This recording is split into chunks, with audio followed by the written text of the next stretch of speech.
Japan में तेज़ी से घटते कोरोना वायरस के मामलों को देखते हुए इमरजेंसी ख़त्म करने का फैसला किया गया है। हैरत की बात यह है कि कोरोना वायरस को रोकने के लिए जापान ने अपने नागरिकों पर किसी भी तरह के सख्त प्रतिबंध नहीं लगाए थे। यहाँ सैलून से लेकर रेस्टोरेंट तक सब कुछ खुला हुआ था।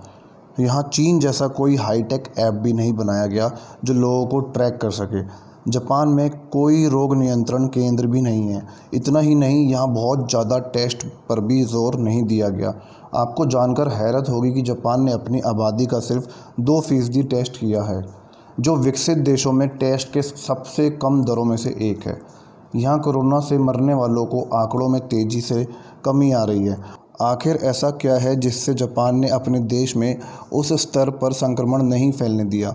वासेदा यूनिवर्सिटी के प्रोफेसर मिकितो तनाका का कहना है, मौत की संख्या देखते हुए कहा जा सकता है कि जापान कोरोना वायरस को रोकने में सफल रहा, लेकिन विशेषज्ञ भी इसका कारण नहीं जानते हैं। यहाँ की मीडिया रिपोर्ट्स के मुताबिक मास्क पहनने के कल्चर, मोटापे की कम दर से लेकर स्कूलों को जल्द बंद करने जैसे कई निर्णय यहाँ संक्रमण रोकने में मददगार रहे। जापान के विशेषज्ञ भी कोरोना से लड़ने में अपने देश के कॉन्ट्रैक्ट ट्रेसर की भूमिका की सराहना करते हैं। जापान में जनवरी में कोरोना वायरस का पहला केस आने पर ही कॉन्टैक्ट ट्रेसर्स ने अपना काम करना शुरू कर दिया था।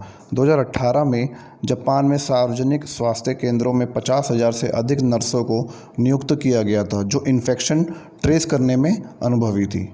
आम दिनों में यह नर्स इन्फ्लुएंजा और टीबी जैसे सामान्य संक्रमणों को कम करने पर काम करती है।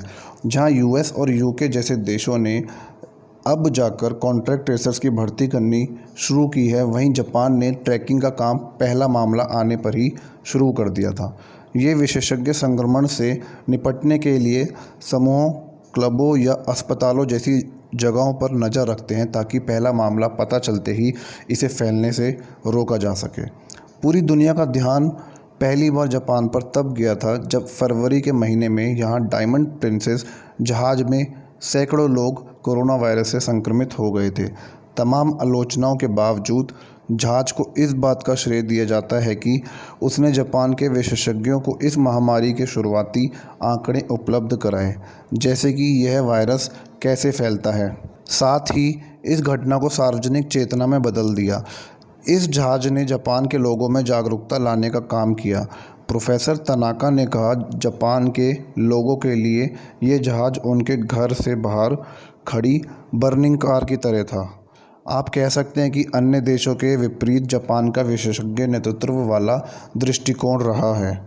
जापान में कोरोना वायरस के कम मामलों का श्रेय विशेषज्ञ यहाँ के 3C फार्मूला को भी देते हैं। जी हाँ, यहाँ 3C फार्मूला का मतलब है closed spaces, crowded spaces and closed contact settings, यानी बंद स्थान, भीड़भाड़ वाले स्थान और नज़दीकी संपर्क से दूर रहना।